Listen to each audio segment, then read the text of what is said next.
The outrage is low and soft because one, I think there's a lot of embarrassment because so many people backed it so hard. So I think it's hard for people to come out and because I remember when I first was saying the mission statement of this Black Lives Matter doesn't look like it's for Black folks. It looks like it's more of an LGBTQ thing. Oh, you just homophobic and that, all of those things that were happening. And then when I was like, I went to a couple of Black Lives Matter, a Black Lives Matter meetings in Los Angeles, and I'm like, and they're saying they're not getting the money that they're supposed to get. They're saying that they don't have the resources to carry out the things that they have on their agenda. Because when we went to the first meeting, they were like, this is the agenda that we want to carry out. Like 2 or 3 meetings later, you see everybody looking a little razzled and basically like, yo, we're not getting any of the funds to carry out the things that's on our agenda. And everybody's like, why? We're like, y'all getting a ton of money. We know because, like you said, at this point, we know the NBA gave like 20 million. We know like Target gave 30 million. Like we know there has been like millions of dollars given to this organization. And then you even had Hawk Newsom in New York who broke away because he started talking about some of the things and they tried to kick him out, basically say, well, you can't call yourself Black Lives Matter no more. But he's like, no, I'm still Black Lives Matter, but I'm Black Lives Matter New York, and I'm a part. Just I'm not a part of that organization. I'm distancing myself. Yeah, I'm distant. But Hawk Newsom was talking about this way back when and then too, and they basically tried to, blackball him out of the organization so he wouldn't be able to know what was going on anymore. So it's a lot. It's a lot of layers to this onion.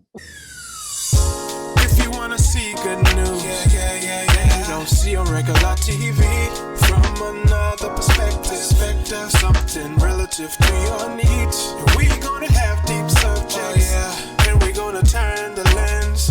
And there's no topic we won't skip. So please don't miss weekly. Tune in weekly to check in. Weekly check.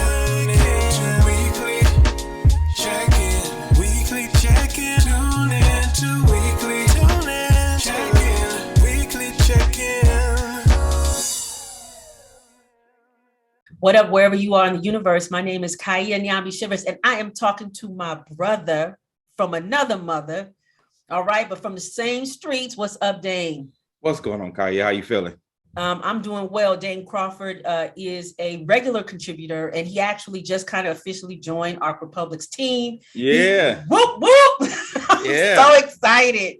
So you're going to see him more on a regular basis, doing a lot of more political coverage about what's going on in the West Coast, but LA more specifically. However, I look forward to seeing how it expands. But Los Angeles and even the Bay Area have a lot of political, economic things going on, especially in these next several years. So any thoughts on that, Dane, before we get into it? Well, first, I'm very excited to be officially joining the Arc Republic team. We got a couple irons in the fire, some things that were brewing even before this. So I look forward to carrying them out even further, giving y'all some insight on what's going on. Because for me, I want to just make sure we inform our people. And this is a great way, a great banner to inform our people under. So I'm excited to be here. And I'm looking forward to what we're going to do together. I do appreciate it. Before we get into it, I want to ask you this question. A lot of people travel to LA, but they don't get LA. They don't see LA. If there was somebody coming to LA, what are 5 things that you would say people should explore or think about or plan to see when they get? Okay, 5 things that you should plan to see when you come to LA. Number 1, come to Lamar Park on a Sunday. Well, you're gonna get you some culture, you get you some good food, you're gonna get some good vendors, some clothing. So I would say hit Lamar Park. Try to find you one of them fancy lounges on a Friday night because it's going to be a good time. You're going to get some live music. You're going to get a DJ that plays some eclectic mix. So not a club, but a lounge. Try to find you a lounge. And then in the hood, they have these amazing karaoke spots that seem to always have the best chicken and french fries. Like the most simple meal, but it always works at these places. And, lastly, I would say just if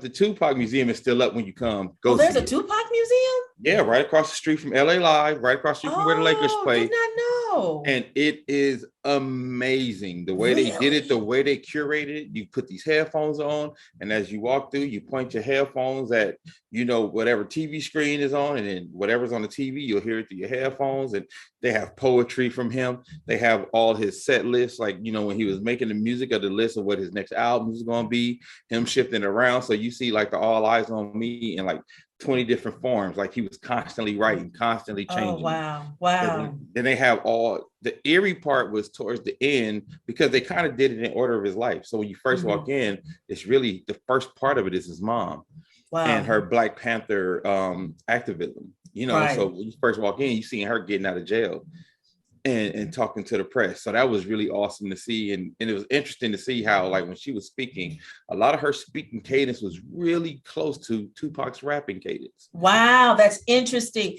Yeah, a lot of people, you know what, I just did a presentation in a colleague of mine's class, and also a contributor to Arc Republic, Dr. Rolanda Spencer, and we talked about women of the movement, and I paused to talk about Affinity Shakur. We know that she's the mother of Tupac Shakur. We know that she was in jail when she had him, but a lot of people don't understand the depths and the importance of, you know, of her case. So I please go to that. But Affinity Shakur is a beast. You know, when she was part of the Harlem chapter of the Black Panther Party. And I mean, even me going back and going over her story and what happened, it really resonated with me, some things. So she actually was pushing for more women's rights in the Black Panther Party. And she had a main antagonist.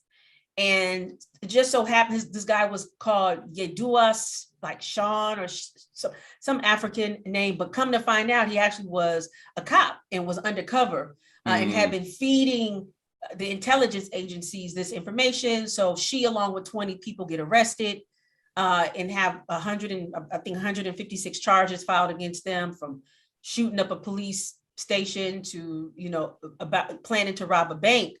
But she was one of the few who defended herself pro se in the defense trial. So, I mean, I'm dope. Dope. Yo, it was dope. And it was, like I said, it was a great experience, because it's literally like you walk in, it starts with the beginning of his life, sadly, to the end of his life. So when you get towards the end, you're walking through, and it's the exact outfits he had on those iconic magazine covers, the iconic, you know, hit 'em up video outfits. They all standing up on mannequins. So it's really eerie walking through this hallway, just like all of his gear. And, you know, and if you was there, you remember, like, oh, I remember he had that fit. This was the I Get Around video. This was the Digital Underground. You know, they go through the whole Digital Underground. They go through when he got to movies and film. And it was really, like I said, it was curated really well. So if it's still up, it's still around, see that. And then after that, you can go across the street for number 5 to the Grammy Museum, which is in LA Live, which has, you know, pieces of so much history and so many tidbits and things. Like, even me as a musician, and I fancy myself kind of a music historian, there were so many things in there that I didn't know, didn't realize, didn't know about. So, you know, it was a good learning experience. Now, is the Grammy Museum, it's a mobile museum, because I was in Newark for a couple of years. Or maybe I don't know what the whole thing. Well, I think they have they have like a chapter in LA. You know, there's like a chapter in LA. Oh, and then if you go to the Grammy Museum, 2 doors down, Kevin Johnson used to play basketball for the Sacramento Kings and was the mayor of Sacramento for a minute. He got a soul food restaurant called Fixins. My God. Really? Lord. Okay, when I come out to LA, me and Dwayne, we're gonna be rolling up. Okay. Let me know, because I'm taking y'all, because I'm going too. Let's go. Oxtails is fire. Yeah, I do. You know, I do miss, there are so many well, what I miss about LA the most are my people.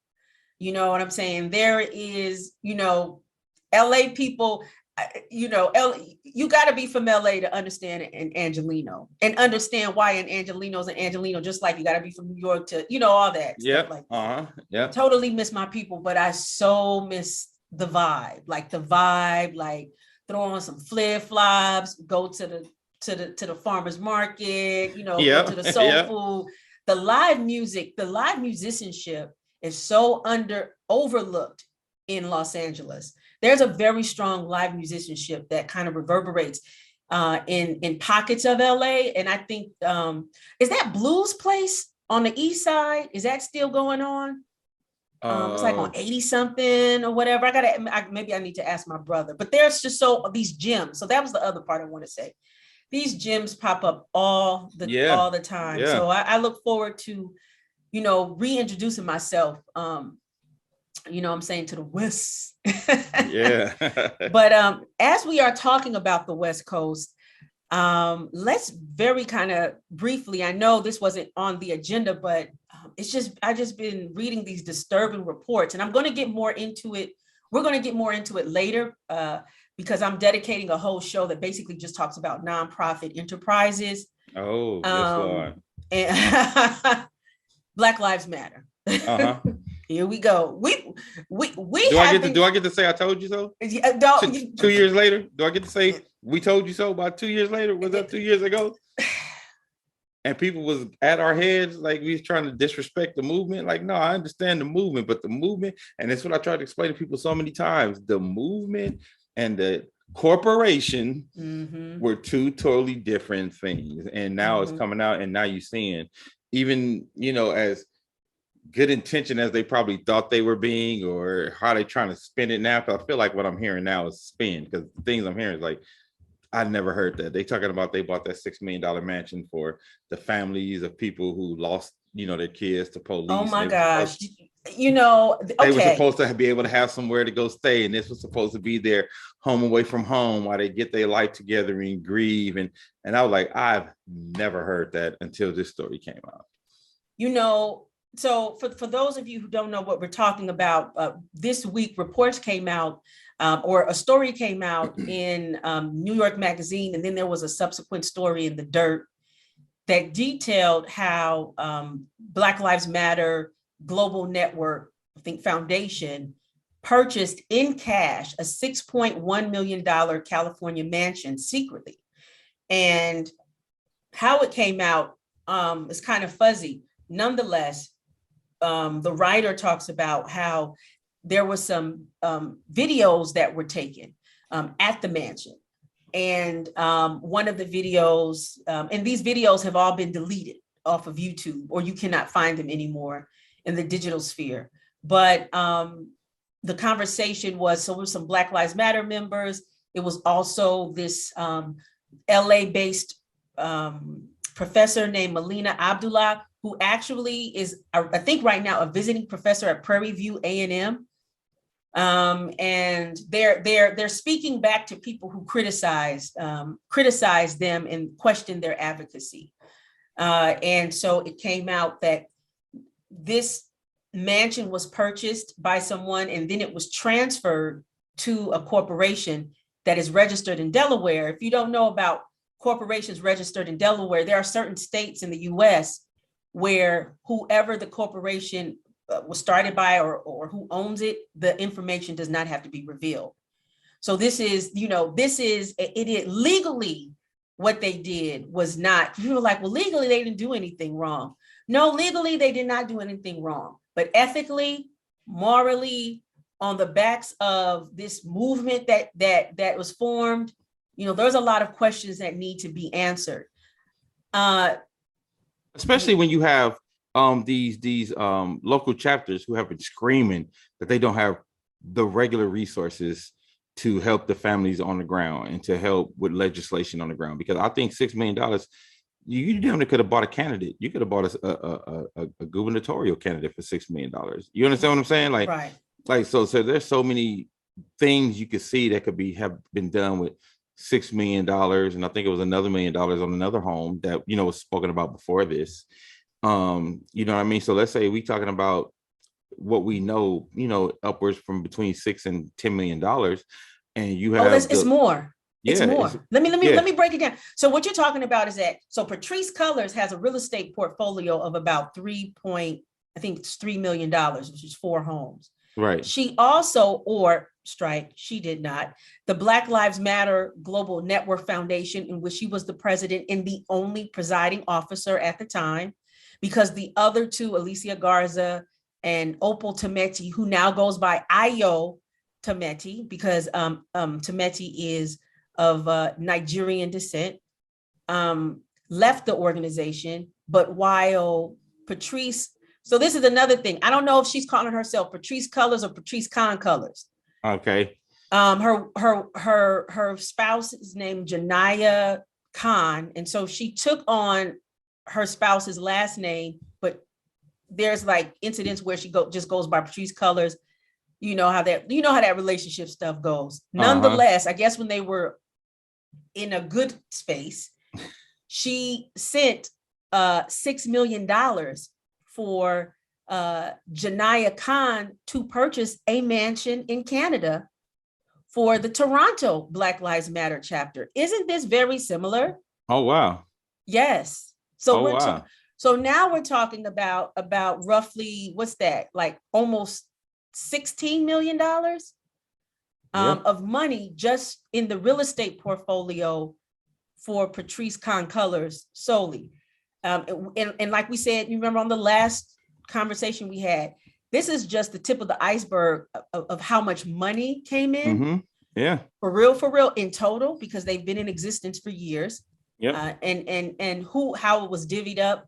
I'm pretty sure that there are backers and unknown people, but I wanted to go back to your point where you say that there's another spin on it, right? That they're saying that this house was for the dead people. So not only is there another spin, but also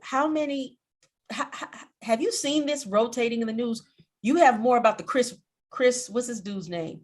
The Will Smith, Chris Tucker slap. Chris Rock slap, yeah. Reverberating in the news than a whole organization where corporations across the world donated money to in the name of social justice on the how do I want to say this? The funeral beds of dead Black men and boys mostly.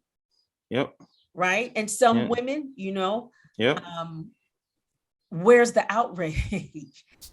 Thank you so much for tuning in to Arc Republic. If you like what you see and you like what you hear, you can actually keep this mothership going. How? You can make a tax-deductible donation in several ways. One, Cash App us at Arc Republic Media. And you can also go on our website, arcrepublic.com/donate. As well, you can also donate to our fiscal sponsor and our sister organization at Black Farmers Index, that is Cash App, or also go onto their website, blackfarmersindex.com. We are two Black women-owned media organizations who share our profits so folk can thrive. I think it's scary. I think one of the things is the outrage is low and soft because, one, I think there's a lot of embarrassment because so many people backed it so hard. So I think it's hard for people to come out and because, I remember when I first was saying the mission statement of this Black Lives Matter doesn't look like it's for Black folks. It looks like it's more of an LGBTQ thing. Oh, you just homophobic and that, all of those things that were happening. And then when I was like, I went to a couple of Black Lives Matter,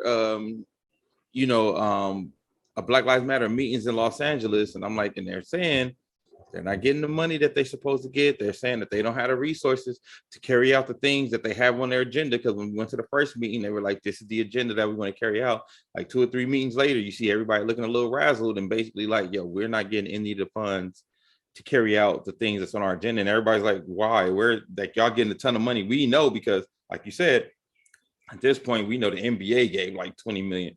We know like Target gave 30 million. Like we know there has been like millions of dollars given to this organization. And then you even had Hawk Newsom in New York who broke away because he started talking about some of the things and they tried to kick him out, basically say, well, you can't call yourself Black Lives Matter no more. But he's like, no, I'm still Black Lives Matter, but I'm Black Lives Matter New York, and I'm a part. Just I'm not a part of that organization. I'm distancing myself. Yeah, I'm distant. But Hawk Newsom was talking about this way back when and then too, and they basically tried to, blackball him out of the organization so he wouldn't be able to know what was going on anymore. So it's a lot. It's a lot of layers to this onion. Well, when we ran our first discussion critiquing Black Lives Matter. Was like last year when it first came out in terms of Patrisse Khan-Cullors and her real estate portfolio. And I want to say it was kind of unearthed because maybe there was somebody who saw them. Let me just skip. Let me stick to the facts, right, of this. So, a woman reached out, and I wish I could go back and get her name, but she was a grassroots activist from Ferguson. Okay.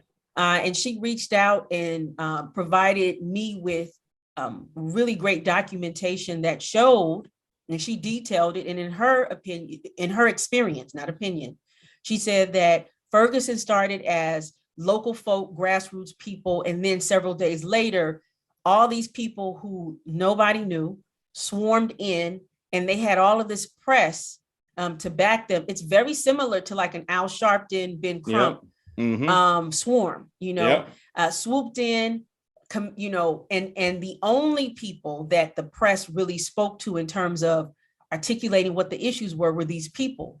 And so what she described to me was this frustration of an organic uprising or push against the system being taken over and then undermined by these commercial commercial activists. And she introduced a term I never heard. And she said, she found out from her investigations, because there was a lot of behind the scenes fighting about this. And so from her experience, she realized there was something called the nonprofit industrial complex. Okay. And so I wanted to just issue that. But according to her, the nonprofit industrial complex is a system in which certain people get trained. They get trained in order to address certain issues, and they get promoted, they get bolstered, they get support. And they are the ones who become the mouthpieces of the issues. So people on the ground, like this sister, could never command it. But like you said, a lot of people broke off. But from what I understand, because there's a woman by the name of Susan Woods. Hey, Susan, I know you don't want to be on Awkward Public. That's all good. You keep. She calls herself the Black Lives Matter fraud investigator. And she says she's from the nonprofit world, and she had a nonprofit, and she's been on them for years. And in her investigative work, she says that, there was a letter that came out, and I want to say 12 people, but according to her, 10 members from chapters signed it and expressed their concerns about BLM, talked about like, where's the money? We haven't gotten anything. According to Ms. Woods, all of those chapters were dissolved, or at the very least, like what you said, they were disconnected or disassociated by the headquarter BLMGNF is what they call themselves. All right. That was long-winded. No, but it was much needed to kind of, because you need to explain the context of why this is such a big deal and why it's so disappointing as well. Because so many people believed in this organization, so many Black folk backed this organization. So you talk about the corporate side of all the corporate people who came up, but then you think about all the Black folks who, only have $5 to spare and spared it to that. You talk about the grassroots Black folks who have been given to Black Lives Matter that, their money has been taken advantage of as well. All of those things, to me, not only it hurts the movement, it hurts the community, because you took money out of the community as well, and you took community resources, like things that, like when we talk about, sometimes you just need more resources in the neighborhood to help make change. Well, y'all had some money for some of those resources, and we didn't use them to make the changes that we need. So now we have a $6 million house collecting dust that nobody's living in, it's not being used, and you got $6 million worth of resources still not going into the communities that they belong in. And this is not, in addition to that, this is not even accounting for the activists who have died and have been mysteriously found dead from Ferguson on out. This does not account for the family members of dead, dead men and women at the hands of the police who are homeless, who are still within serious levels of poverty, still deal with being profiled and followed by law enforcement because they spoke out. You also have that have emerged mothers who, like Tamir Rice's mother, Samira Rice, who said that money was raised without her consent. Yep. And not only raised without her consent, and she's been trying, this goes back to what you were saying, your point, she started a foundation of her own, and she's trying to get legislation passed, she's trying to do some stuff, and she does not at the very least get some type of public endorsement or from Black Lives Matter. And so she has had to been verbally critiqued. Melina Abdullah, who is not one of the founders of Black Lives Matter. So let me say, let's go back. So the founders are Alicia Garza, Ayo Temeti, and Patrisse Khan-Cullors, or Patrisse Cullors, whatever she wants to call herself. But Melina Abdullah is important because Samira Rice talks about Melina Abdullah saying that she paid for Tamir Rice's funeral. No. Let me pull that back. It wasn't Tamir Rice. It was an LA mother. I forgot the name, but she was speaking with Samira Rice, and they're very close. But she said, I forgot the mother's name, but it's on our last podcast. Okay. But she said that Melina Abdullah said that Black Lives Matter, or maybe Melina Abdullah personally, had covered the expense. And the mother said she made this announcement and my son had already been buried. And yeah. Jeez, yes. man. And then in this recent article that talks about, this is so deep, right? That talks about this house in which some of the BLM members and Professor Abdullah are at. Abdullah's response to the critique is something like, "You haven't done shit." Like that is like, and that's the quote. Yeah, the indignant. The amount of arrogance.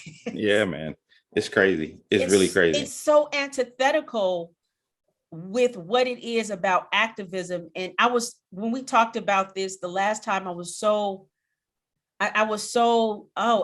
enraged that I couldn't even get out and articulate fully the disgust that I had, and how, and a student of mine, we were talking about this in class. Let me finish my thought.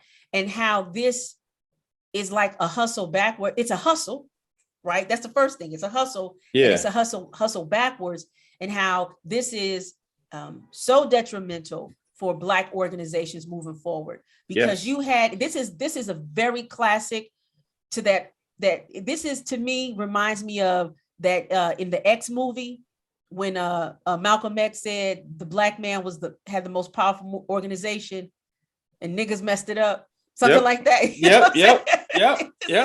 Then that's exactly what I feel like. Yeah.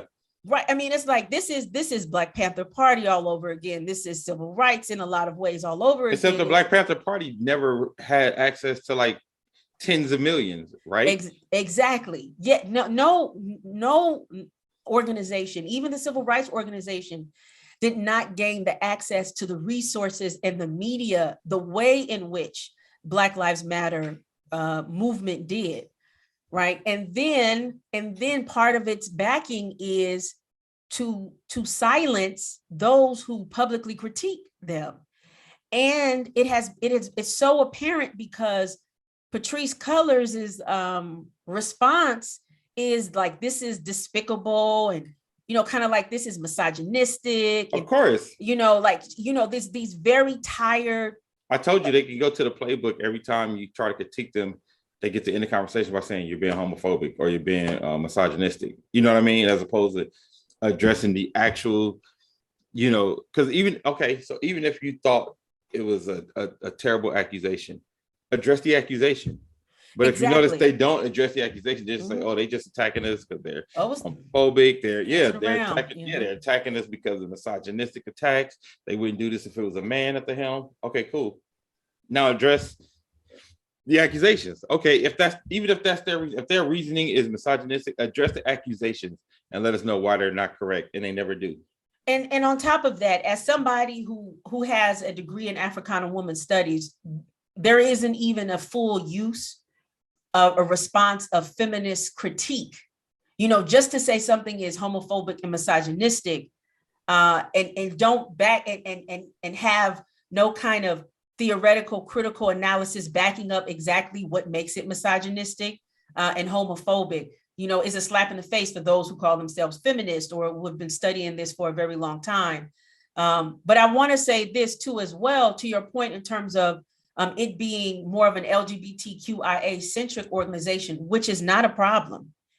That's not what we're saying, right? But I want to state that that on the books, they say that they gave a little bit over $27 million to either 30 or 30, they said 30 organizations and 33 organizations, however many, we don't know. But out of those 23 organizations were LGBTQIA focused organizations, which is not a problem. My question would be, if this is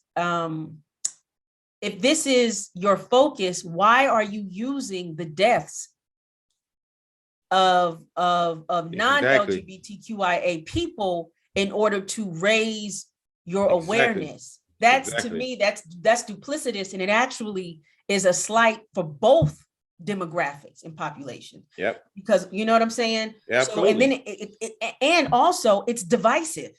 It's very divisive, right? So which is what we saw in LA when you had Black LGBTQ and people are not fighting. Wait, not Black LGBTQ. It was white LGBTQ. Well, it was white LGBTQ actually fighting with Black LGBTQ. Yeah. Right. But on the surface, it looked like it was Black LGBTQ and these people. Black Lives Matter. Yeah. Black Lives Matter. You see what I'm saying? Yep, That's how that information war. That's the fancy word for saying propaganda. That's what they do, right? It makes it seem like it's something else, and so everybody's losing. Yeah. Right. Everybody's losing. Essentially, yeah. Essentially, like the laws are being peeled back in abortion rights. What we're going to be talking about with the guy in Kentucky, conversations around Black history. All these things are going on, and so everybody is being kind of like, it's back to square one again in a lot of ways. Yeah. And furthermore, let me say this. I don't know. I'm just little old Ark Republic over here. Has any member of BLM, the founders, contacted a Black media organization to have a conversation? You are more than welcome to come to Ark Republic. That's even more to me disconcerting, because the question is that, so who are you reporting to? Right. Who's writing your press releases? Who is Who's telling you what to say? Yeah, who's holding you accountable? Who's holding you accountable? Who's holding your purse strings? There's no level for accountability in that company, because, that's a whole other conversation. But even just the way the organization got set up, like how you become president of Black Lives Matter, a hashtag, and now that it's money, you know what I mean? Like, so, like I said, that's a whole other conversation. But yeah, I hate to say I told you so, because it's something that I very wanted to be wrong about. But that's because you got toe up to the flow up. What? A couple of years ago. They was on my head. They ran you out to dry, right? And so somebody said, come with that same energy with an apology. Yep.